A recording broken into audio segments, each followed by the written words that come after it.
C'est une boutique qu'on a lancée de zéro il y a 3 semaines. Il y a 3 semaines, on a déjà fait 31 000 $. Il y a 3 semaines dans le marché le plus dur au monde, les États-Unis. Le dropshipping, blocage, perte d'argent, livraison longue, client insatisfait, dépôt de plainte, tout ça résume le dropshipping. Voilà pourquoi le dropshipping est aussi mal vu. Le dropshipping, si on regarde les vidéos YouTube de la plupart des gens, on vous dit que c'est le plus simple, le mieux, le plus facile à lancer. Il y a très peu de choses contraignantes. Mais la réalité, on va vous la dire dans cette vidéo. Ouais, tu peux lancer du jour au lendemain, tu gères pas le stock, c'est pas toi, c'est en Chine que le fournisseur gère le stock pour toi, il envoie tout pour toi. Tu peux démarrer avec presque rien. Mais en vrai de vrai, est-ce que c'est la réalité? On va vous expliquer ce que c'est réellement le dropshipping dans cette vidéo. C'est parti. Mais parlons un peu des inconvénients. Les marges sont super faibles si on compare à d'autres business models. En gros, en moyenne, ça va être de 20, 30. Si on fait plus de 30% net, c'est déjà très bien. Mais généralement, tu vas faire 20% de marge nette et il y en a, ils font même moins que 20% de marge nette. Aussi, on est totalement dépendant du fournisseur. C'est-à-dire qu'il fait ce qu'il veut. C'est un peu lui en fait le patron. C'est lui qui envoie les produits, c'est lui qui gère les produits. Vous êtes que le marketeur en fait. Vous allez faire du marketing, vous avez votre vitrine. Si vous faites la vitrine, le site, l'image. Mais derrière, tout ce qui est gestion, tout ce qui est produit, de A à Z, c'est le fournisseur. Donc vous êtes juste le client du fournisseur. Et une chose horrible, une horreur qu'il faut déléguer ASAP le plus vite possible, c'est la gestion du service client. Parce que ça dépend où vous vendez. En France, c'est une catastrophe, les gens sont horribles. Aux States, ils sont un peu plus cool. Ils vont moins vous faire chier, mais ils vont plus vous faire de litiges directement, sans parler directement avec vous. Du coup, pour pas avoir ces retours négatifs au début quand vous vous lancez, c'est bien de le déléguer et de ne pas regarder ça pour pouvoir être focus sur le côté marketing et augmenter vos ventes. Parce que si vous faites vos ventes, votre marketing, tout, et en plus le soir, enfin à la fin de la journée, vous faites votre SAV, votre service client, vous allez avoir tous les retours négatifs, ça va vous plomber le moral, vous n'allez pas être motivé parce qu'il y a des clients, il faut dire la vérité, ils se plaignent pour rien, ils sont casse-couilles pour rien. Donc ça fait aussi partie du mauvais côté du dropshipping. Et là où Robin a 100% raison et où beaucoup de gens négligent, c'est le choix du fournisseur. Les gars, le fournisseur, c'est celui qui va faire que votre business sera un bon business et un business sur le long terme. Car si votre fournisseur ne respecte pas les délais d'expédition, c'est-à-dire qu'il expédie votre produit 2-3 jours après, plus le temps de livraison qui peut prendre jusqu'à 2 semaines, plus il envoie un mauvais produit, le produit le moins cher possible pour qu'il se prenne une plus grosse marge, vous avez zéro. Votre business va durer 1 mois et ça va vous servir à rien. Vous allez peut-être prendre un peu de cash, mais ça ne va pas rentrer dans la méthode qu'on parle tout le temps, la méthode du dropshipping hybride. Votre business, c'est un business qui est voué à l'échec. Et encore pire, tous ces problèmes, ils ne vont jamais retomber sur le dos du fournisseur. Ils vont retomber sur vous, car vous êtes la tête d'affiche de la boutique. Vous êtes la vitrine. C'est vous qui prenez toutes les responsabilités. Du coup, le dropshipping, en réalité, les mecs, c'est un business qui demande du sérieux, de la réflexion, de la recherche.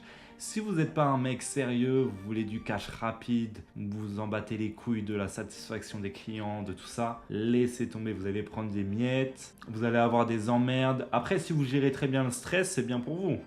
Vous allez faire face à plein de problèmes H24 et si vous gérez le stress, c'est ok, vous allez prendre votre billet. Mais si vous êtes plus intéressé pour des business solides, long terme, où vous avez des bons retours, donc vous vous sentez bien parce que vous voyez que vous faites un bon business, vous apportez de la valeur sur le marché et vous voyez un avenir dans ce business, vous voyez un avenir, vous voyez quelque chose de grand. À ce moment-là, c'est super, là vous pouvez vous lancer et vous allez faire quelque chose de clean. Par contre, c'est pas fait pour les gens qui sont pas sérieux à mon avis. En tout cas, si pour le moindre problème vous commencez à être fébrile et à abandonner, laissez tomber. Le dropshipping, ça va pas être pour vous parce que c'est la guerre un peu. Et faut être vraiment solide. Si vous avez la bonne mentalité, ça peut être excellent. Si vous avez la mauvaise mentalité, ça va être une horreur. Donc il y a beaucoup de gens qui nous envoient des messages et d'ailleurs c'est complètement fou sur Instagram et ils nous demandent est-ce que le dropshipping c'est légal?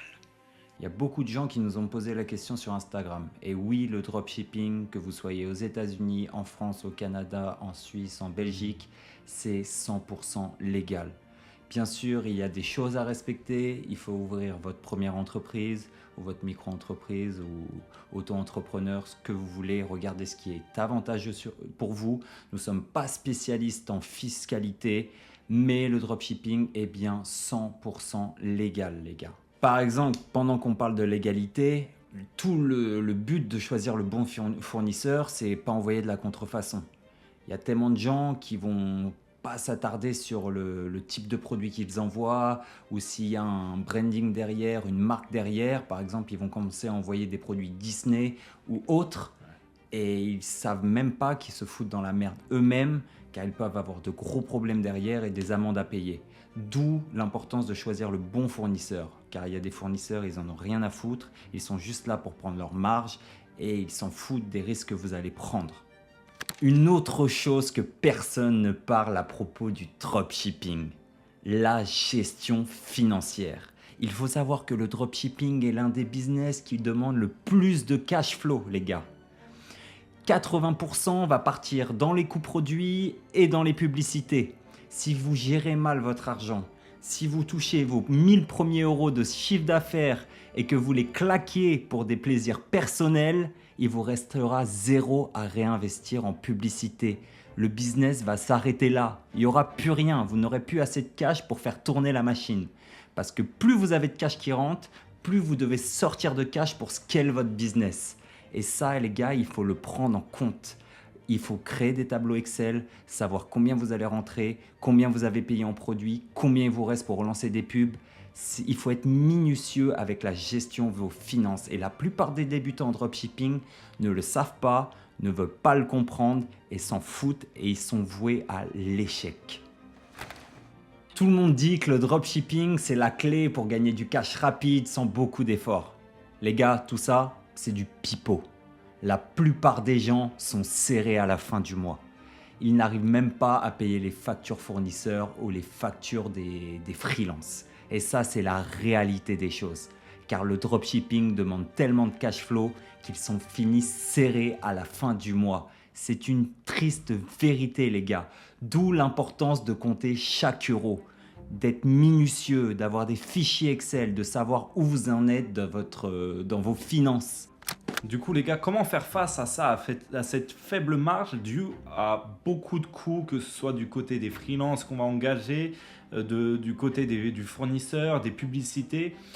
Eh ben, en fait, vous allez devoir avoir un produit à haute valeur perçue et pour pouvoir du coup le vendre cher, plus cher que sur le marché et du coup prendre une marge énorme.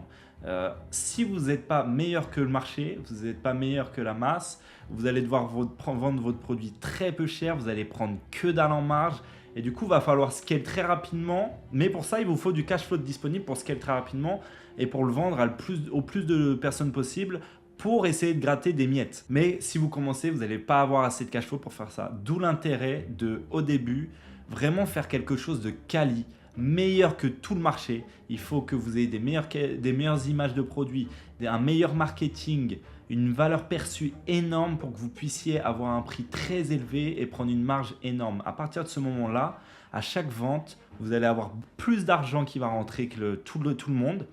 Et au final, vous allez avoir plus de cash pour vos équipes, plus de cash pour scale vos publicités et c'est comme ça que vous allez bouffer tout le monde.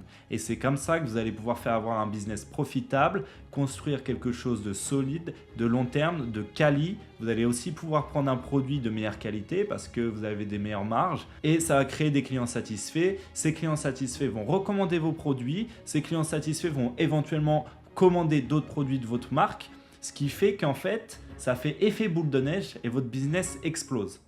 Tout ça parce qu'au début, vous avez une vision quali, une vision long terme et un prix au départ est plus cher que les autres sur le marché, mais il vaut ce prix-là. La valeur perçue quand la personne elle vient sur votre site, elle voit votre produit, c'est ce que ça vaut pour eux. Et même carrément, c'est pas cher pour eux parce que vous avez mis la barre tellement haute que même en étant plus cher que le marché, ils se sentent satisfaits du prix qu'ils voient sur votre site.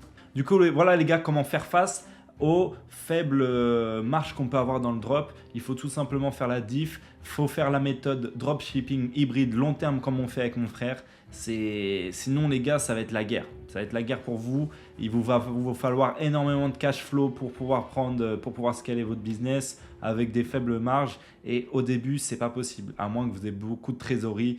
Mais généralement, il n'y en a pas beaucoup qui ont cette trésorerie disponible. Autre chose, les produits les gars. C'est une horreur de chercher des produits tout le temps, tous les mois. Ça, c'est un gros point négatif du dropshipping. Mais vous pouvez le contrer. Si vous employez les bonnes méthodes, que vous cherchez les bons produits, que vous avez vos tableaux avec des choses à respecter, tel produit, vous vérifiez sur Amazon, est-ce qu'il est bien noté? D'ailleurs, on a fait une vidéo qui vous explique comment chercher le bon produit. Et vous allez gagner du temps et de l'argent automatiquement. Si vous ne perdez pas de temps à chercher des produits mauvais, vous savez ce que vous voulez, quelle niche, quel avatar, vous allez gagner du temps et de l'argent. Pensez à aller voir notre dernière vidéo, on le mettra dans la description, qui parle de la recherche produit. Chercher un bon produit pour une marque long terme. Autre chose, la plupart des gens voient le dropshipping comme un business short terme, un business court terme. Mais vous savez quoi? Parce qu'en fait, les gens, ils ne prennent pas le temps de kiffer l'aventure, de continuer à apprendre tous les jours, de développer leurs compétences, d'apprendre de leurs erreurs. Eux, ce qu'ils veulent, c'est le cash aujourd'hui, maintenant, demain, on s'en fout. Mais si vous développez vos compétences grâce au dropshipping, il faut savoir que le dropshipping va vous apprendre tellement de choses. Le copywriting, le marketing, faire des vidéos, faire des ads, créer des images sur Canva, mais tellement de choses, je ne pourrais même pas tous les citer là tout de suite. Donc les gars, kiffez le process, apprenez tous les jours, développez vos compétences. Adaptez-vous aussi également. C'est-à-dire encaisser du cash grâce à votre business de dropshipping et en même temps encaisser toutes les compétences que vous pouvez apprendre pour développer d'autres choses plus tard. C'est double gain les gars. Du coup les gars, que vous allez peut-être vous demander comment trouver un bon fournisseur, parce que depuis tout à l'heure on dit qu'il faut absolument un bon fournisseur. La réalité pour nous, ça a été les contacts. Parce qu'au début, on a fait comme tout le monde, on a fait avec AliExpress, mais ça c'était vraiment tout au début. Et bien sûr, c'est de la grosse merde. Ensuite, on a commencé à avoir des amis dans le dropshipping qui nous ont recommandé un fournisseur. On a commencé avec ce fournisseur. On a vu une énorme différence avec les fournisseurs de AliExpress. Et ensuite, on rencontre de plus en plus de personnes dans le milieu du dropshipping. Et bien sûr, ceux qui font des gros chiffres, généralement, ils ont des bons fournisseurs. C'est des gens smart, ils savent ce qu'ils font. Donc, on a récupéré le fournisseur d'un de nos amis qui chiffrait pas mal. Et ça s'est très bien passé et on est toujours avec depuis. En fait, ce qui se passe, c'est que les gars, il faut aller les chercher avec les contacts. Les fournisseurs, vous allez les avoir auprès des gens qui font de l'argent. Donc, ce que je vous recommande, c'est faites-vous un cercle de personnes, d'amis en ligne. Si vous habitez dans un endroit où il n'y a personne qui fait ce business, commencez à parler aux gens en ligne sur Twitter, Instagram. Contactez les gens, allez vers les gens, regardez s'ils chiffrent ou pas, et s'ils chiffrent, intéressez-vous à qu'est-ce qu'ils utilisent et aussi demandez-leur éventuellement s'ils ont un fournisseur intéressant, ils vont vous le recommander et généralement c'est comme ça que vous allez avoir un meilleur fournisseur. Et bien sûr les gars, quand vous avez un fournisseur, la personne qui vous donne le fournisseur, peut-être qu'elle est bien avec la personne en question parce qu'elle chiffre, mais généralement de par mon expérience, de ce que j'ai vu, c'est qu'au début, peut-être qu'elle va faire des conneries, elle va s'en foutre un peu de comment bosser avec vous parce que vous n'avez pas fait vos preuves. Du coup, ce qui est super intéressant, c'est d'être exigeant avec cette personne, avec ce fournisseur, lui dire que vous avez des ambitions, le but c'est de faire du cash et que vous voulez de la qualité et que vous voulez une bonne livraison. En fait, soyez très clair avec le fournisseur. n'attendez rien de lui parce que eux, généralement, les fournisseurs, ils vont pas choisir le mieux au début pour vous jusqu'à ce que vous leur dites, jusqu'à ce que vous faites vos preuves. Du coup, voilà, c'était un petit truc très important à mettre en place. Bon les gars, on vous a fait une vidéo pour vous dire les mauvais aspects du dropshipping. C'était un peu une vidéo pour vous prévenir de tout ce qui pouvait être mauvais dans le dropshipping, mais bien sûr, tout ça, c'est complètement transformable. Tous ces mauvais aspects, vous pouvez prendre du bon là-dedans et créer un business incroyable. Et tout ça, ça part de choisir les bons fournisseurs, choisir les bons produits, faire les bons choix. Tout ça, c'est les choix que vous faites actuellement. Parce que tout ce que les gens disent sur le dropshipping, les livraisons, le dropshipping, c'est un vieux business model, le dropshipping, il n'y a pas d'argent, tout ça, c'est selon ce que font les gens, les choix des gens. Si vous faites les mauvais choix, vous vous entourez des mauvaises personnes et vous faites mal votre business de dropshipping, vous faites mal les actions dans votre business de dropshipping, vous allez avoir les résultats dont tout le monde dit. Des livraisons interminables, des produits de merde, des portées-plaintes, tout ce que vous voulez. Mais si vous faites bien les choses et vous nous écoutez, vous allez avoir de très bons résultats et un business long terme. Une fois que vous avez pris les bonnes décisions, que tout est en place, on va passer à la partie scaling de votre business. Et ça devient intéressant. C'est là où le cash se trouve, les gars. Bon, du coup, les gars, pour passer au next level et scale votre boutique, ça se passe en 3 mots-clés. Optimisation, automatisation et expansion de votre business sur les autres marchés, par exemple. On commence bien sûr le business petit, mais le but, c'est pas rester petit. Le but, c'est d'être énorme. Du coup, l'optimisation, les gars. Une fois que vous convertissez avec votre landing page, on va pas rester comme ça. Le but, c'est d'améliorer. Donc, on va faire des petites optimisations et on va les faire en A/B testing. On va faire un testing A et on va le comparer au testing B, du coup, l'amélioration qu'on a apportée. Et on va voir si le taux de conversion, la conversion est meilleure avec le testing B qu'on vient de mettre en place ou si elle est meilleure avec notre landing page, notre page produit de base. Et c'est ça qu'on va faire continuellement. On ne va pas s'arrêter, on ne va pas faire qu'un testing, on va en faire tout le temps. Et ça, c'est ce que les 3/4 des gens ne font pas. Ils s'arrêtent à la page produit, à leur landing page qu'ils ont et ils ne s'arrêtent pas, même pas que la landing page, votre site complet, le panier, le checkout. En fait, il faut toujours optimiser et faire des tests, les gars, pour gratter des pourcentages de conversion. Chaque pourcentage de conversion de gagner, c'est des euros de gagner, des bénéfices nets de gagner. Donc là, c'était pour le côté website. Et c'est exactement pareil pour les créatives, pour les vidéos, pour les images sur Facebook, sur Instagram ou sur TikTok. C'est exactement la même chose. Si vous avez une créa winneuse, comme tout le monde dit, et que vous scalez votre créa jusqu'à 1 million d'impressions, 2 millions, ce que vous voulez, et que vous testez plus de créatifs, vous allez finir comme 99% des gens. Le shop, il va plus vendre, il va s'écrouler et puis vous allez dire voilà, mon produit winner, il est fini. Mais non les gars, vous allez juste arrêter de tester des créatives. À un moment, quand tout le monde a vu votre créative, plus personne ne veut acheter, c'est normal. Mais par contre, si vous continuez toutes les semaines à tester des angles marketing différents, des différents hooks pour accrocher d'autres personnes, d'autres types de personnes, parce que peut-être la première créative que vous avez fait, elle attire que les femmes de 35 ans. Mais si vous ne faites pas une nouvelle créative pour attirer les hommes de 45 ans ou les hommes de 18 ans, vous n'allez jamais aller les chercher, vous n'allez jamais leur vendre quelque chose. C'est ça les gars, il faut toujours tester et A/B tester et noter quel a été le résultat. Ok, donc on vend plus à cette personne-là. Donc on va tester plein d'hooks, vous savez un hook c'est les 3 premières secondes de la vidéo. Pour accrocher la personne et qu'elle continue à regarder la vidéo, on va tester que des hooks dans cet angle marketing-là. Voilà, c'est simple les gars. Testing. Optimisation. Et ça, personne ne le fait. Franchement, il y a 90%, ils attendent le produit winner et ils testent, ils changent de produit, ils testent, ils changent de produit, ils testent, ils changent de produit. Mais en fait, des produits winners, il y en a plein. Il faut juste choisir le bon et continuer le marketing tout le temps, à marketer différemment, à optimiser. Ça sert à rien de jeter le produit à la poubelle comme si c'est fini, c'est terminé. Je le mets à la poubelle, il était bien, on a pris notre billet, hop, à la poubelle. Il est où mon prochain? Les gars, au début, tous les mauvais côtés du dropshipping qu'on vous a annoncés, ils sont réels. Mais ils sont réels quand nous n'avons pas la connaissance, quand nous n'avons pas l'expérience. En fait, toutes ces choses, ces mauvaises parties du dropshipping sont corrigeables. Et à partir du moment où on a la connaissance pour corriger tous ces problèmes, c'est un excellent business. C'est l'un des meilleurs business en ligne à lancer en 2024, pour être tout à fait honnête avec vous. Après avoir parlé avec plein de gens autour de nous, pour nous, c'est le meilleur. En tout cas, c'est ce qui nous fait vivre, c'est ce qui nous rapporte du cash depuis 4 ans, 5 ans, les gars. Enfin bref, vous avez optimisé vos sites, votre site, vos créas, vos publicités, tout est optimisé, c'est super, continuez comme ça, les gars. La prochaine étape, c'est l'automatisation.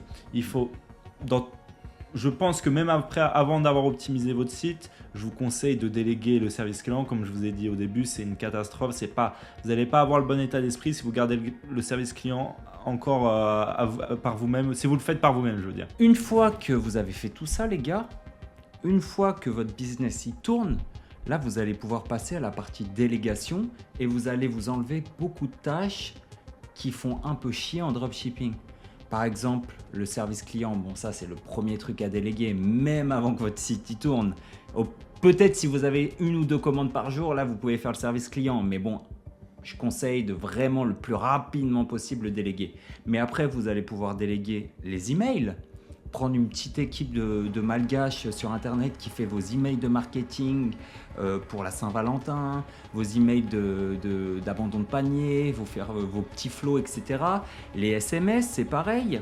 Vous allez pouvoir déléguer le media buying sur Google qui est beaucoup plus dur que Facebook, TikTok, etc. Vous allez pouvoir trouver des gens sur internet vraiment pour 500 € par mois qui vous gèrent toutes vos campagnes sur Google Ads. Et il faut savoir que Google Ads c'est hyper important parce que quand vous faites de la publicité sur Facebook, la personne va sur votre site. Après, elle va aller faire des recherches sur Google. Et si vous avez des annonces de branding qui vous met en avant, automatiquement, la personne elle va cliquer sur votre lien et retourner, peut-être acheter le produit. Donc ça, vous allez pouvoir le déléguer. Bref, vous allez pouvoir déléguer tellement de choses une fois que votre business tourne. Il faut être smart encore une fois, il ne faut pas déléguer à des agences ultra chères dès le début alors que vous avez une petite marge de 20%. Plus votre marge augmente, plus vous allez pouvoir un petit peu déléguer et du coup faire évoluer votre business. En fait, il faut vraiment calculer comme ça. Si je délègue aujourd'hui, est-ce que ça va me faire gagner plus d'argent ou non? Parce que si ça ne vous fait pas gagner plus d'argent, vous déléguez pour déléguer. Ou alors peut-être, est-ce que ça va me faire gagner beaucoup plus de temps pour moi, pour faire des tâches qui vont me faire gagner plus d'argent? C'est ça. En fait, si ça vous libère du temps et vous pouvez gagner plus d'argent par vous-même, c'est intéressant. Ou plus de temps pour vous, si vous cherchez à avoir plus de temps, c'est intéressant. Mais si vous déléguez et vous ne gagnez pas tant de temps que ça et pas tant d'argent que ça, là, c'est pas intéressant. Il faut déléguer quand vous êtes faut déléguer au bon moment en fait. Exactement. Et du coup, Kenny, je pense que pour ceux qui s'interrogent, tu vas chercher où les gens par exemple le service client, par exemple les emails, tous les gens à qui tu délègues, tu vas les chercher où? En fait, les gars, c'est super simple. Sur Internet, vous pouvez tout trouver. Avant, il y avait Fiverr. Il y a toujours Fiverr, qu'on utilise beaucoup moins. Mais sur Fiverr, il y a pas mal de gens à qui vous pouvez les déléguer. Sinon, Upwork, le classique, upwork.com. Vous pouvez trouver tout et n'importe quoi. Des malgaches qui font vos services clients. Vous pouvez trouver des gens pour Google. Vous pouvez des gens pour faire vos vidéos ads. Il y a aussi ComeUp, anciennement 5euros.com. Qui est très bien. Après, c'est plus un peu cheap comme up et pour les petits services. Mais si vous voulez prendre quelqu'un en style avec un contrat qui bosse pour vous tous les mois, je pense Upwork, c'est le meilleur truc. Ou encore mieux, vous pouvez demander l'avis de vos potes. Si vous avez des potes en dropshipping, tu me recommandes qui pour le service client, etc. Franchement, c'est ce qui a toujours marché pour nous, en vrai. Le meilleur moyen de trouver des gens pour vos équipes, de notre expérience, c'est les recommandations. Toujours. Mais au début, quand tu n'as pas beaucoup d'amis qui font ce business et qui chiffrent, c'est sûr, c'est galère. Donc à ce moment-là, on vous conseille Upwork, Fiverr. Mais dès que vous avez des amis qui font du dropshipping, je vous conseille fortement les recommandations. C'est des valeurs sûres. Et les gars, je tenais à vous dire un truc hyper important. Je viens d'y penser à l'instant. Beaucoup volent le cash rapidement. Mais c'est une bonne chose. C'est une bonne chose parce qu'en fait, on est tous là pour faire de l'argent. Même avec le dropshipping, on est là pour faire du cash. Mais si vous prenez ce business comme un marathon plutôt qu'un sprint, à la fin, vous allez être gagnant. Parce qu'en réalité, pour être totalement transparent, en fait, le but, c'est qu'on fasse tous de l'argent. Mais si vous faites de l'argent pendant un mois, comme on le dit tout le temps, et que vous faites 100K pendant un mois, et que la personne d'à côté, elle fait un dropshipping long terme, dropshipping hybride, où vous prenez le temps de mettre des process et garder les mêmes boutiques, si elle fait 50K par mois pendant un an, elle est gagnante. Et ça vous demande beaucoup moins d'efforts. Et après, peut-être, même si le dropshipping ne vous plaît pas, vous pouvez réinvestir ce cash dans un autre business derrière. Et vous allez être beaucoup moins stressé parce que votre boutique, elle continue à tourner. Vous avez mis les process en place. Vous avez recruté les bonnes équipes. Voilà l'importance de prendre le dropshipping comme un marathon et pas un sprint, les gars. Du coup, les gars, si la vidéo vous a plu, commentez, dites-le nous en commentaire. Tout ce que vous pensez, dites-le nous. Ce qui est pas bon, dites-le nous. On s'en fout. Vous pouvez même nous insulter, c'est pas un problème. Dites votre avis dans les commentaires, très important. Ça nous fait bien kiffer. Mettez un j'aime si vous avez kiffé. C'est ultra important pour nous. Ça met en valeur, ça met en avant notre vidéo. Du coup, très important pour nous. Sinon, n'hésitez pas à vous abonner. Si vous n'êtes pas abonné et que vous avez kiffé, ça vous coûte rien, les mecs. C'est du support valeur. Et voilà, en tout cas, nous, on va continuer comme ça, vous donner un max de valeur. La prochaine vidéo va être extraordinaire, vous allez voir. On vous a réservé un truc très sympa. Et on vous dit à la semaine prochaine, comme tous les dimanches, nouvelle vidéo. C'était Kenny et Robin. Ciao.